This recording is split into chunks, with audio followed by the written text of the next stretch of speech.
Admit ஆகிருக்க போது நாங்கள் பணியாற்றி கொண்டிருந்தேன். என்னை அழைத்து ஐசியூவில் இருக்கும்போது வாழ்த்தினார்கள். அந்த வாழ்த்து இன்னைக்கு வரைக்கும் எனக்கு வாழ்வளித்து கொண்டிருக்கிறது என்று நான் நினைக்கிறேன். ஒரு தூய்மையான அரசியல்வாதி, ஒரு நாகரிகமான அரசியல்வாதி தம்பி வாசன் அவர்களும் அதே மாதிரி தான். அதனால் அவர்களுக்கு அஞ்சலி செலுத்துவதில் நான் பெருமை அடைகிறேன். இது எனது கடமை என்று நான் நினைக்கிறேன். நீண்ட நாட்களுக்கு அப்புறம் என்டிஏ தலைவர்கள் எல்லாரும் ஒரே மேடையில் இருக்கிறாங்க. இந்த மேடையில் தேர்தலுக்கான கூட்டணி இதுவரைக்கும் அறிவிக்காத தேமுதிக சார்பில் எல்கே சுதீஷும் கலந்துட்டு இருக்காங்க. இல்லை, இதில் இது ஒரு ஆரோக்கியமான சூழ்நிலை நான் நினைக்கிறேன். அண்ணன் எடப்பாடியார், அதே மாதிரி மரியாதைக்குரிய நிர்மலா சீதாராமன் அவர்கள், மரியாதைக்குரிய சுதீஷ் அவர்கள், மரியாதைக்குரிய வாசன் அவர்கள், பாரிவேந்தர் அவர்கள், ரவி பச்சமுத்து அவர்கள், ஏசி சண்முகம் அவர்கள், ஆக ஜெகன்மூர்த்தி அவர்கள், ஆக இவர்கள் எல்லாரும் இணைந்ததே மரியாதைக்குரிய ஐயா மூப்பனார் அவர்கள் ஆசீர்வாதத்தோடு நிச்சயமாக ஒரு ஆட்சி மாற்றம் ஏற்படும் என்பதற்கான ஒரு முதல் தகவலாகவே நான் இதை கருதுகிறேன்.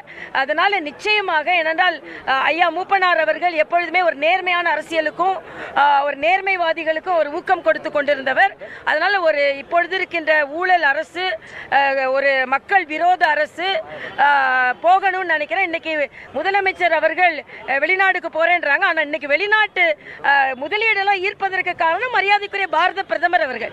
பாரத பிரதமர் நம்ம பாரதத்தை உலக அரங்கில் உயர்த்தி வைத்ததனால் தான் தமிழ்நாட்டுக்கும் முதலீடு கிடைக்கிறது. ஆனால் ஐயா மூப்பனார் அவர்களை வணங்கி இன்னைக்கு வந்த எல்லா தலைவர்களுக்கும் எனது வணக்கத்தை தெரிவித்து, உண்மையிலேயே இந்த மேடை இன்னும் தொடரணும். இதே போல எல்லாரும் அமர்ந்திருக்கின்ற மேடைகள் இன்னும் தொடரணும். அது நிச்சயமாக வெற்றியின் தொடக்கமாக இருக்கும் என்று நான் நினைக்கிறேன்.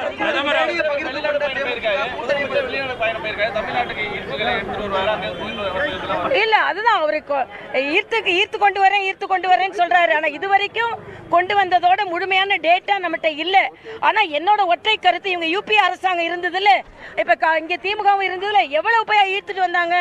எத்தனை முறை வெளிநாடு போகின்ற தைரியம் அவர்களுக்கு வந்தது? வெளிநாடு போகின்ற தைரியமே மரியாதைக்குரிய பாரத பிரதமர் விமர்சனம் செஞ்சாங்க. வெளிநாடு போறாரு. ஆக ஒரு மாநிலத்திற்கே வெளிநாடு போக அவசியம் இருக்கும்போது ஒரு பாரத தேசத்துக்கு வெளிநாடு போக அவசியம் இருக்காதா? அதனால பாரத தேசத்தை மரியாதைக்குரிய பாரத பிரதமர் உயர்த்தி வைத்திருக்கிறார். தமிழ்நாடுக்கு மட்டும் முதலீடு கிடைக்கல. தெலுங்கானா போறாங்க, ஆந்திரா போயிருக்காங்க, உத்தரப்பிரதேசம் போயிருக்காங்க. தமிழக முதலமைச்சர் முதலில் இந்த எல்லா உயர்வுக்கும் பிரதமர் காரணம் என்பதை உணர வேண்டும் என்பது எனது கருத்து. நிச்சயமா நிச்சயமாக அவர்களுக்கு தெரியும். சகோதரி பிரேமலதா விஜயகாந்த் மிக அழகாக பேசுகிறார்கள், வலிமையாக பேசுகிறார்கள்.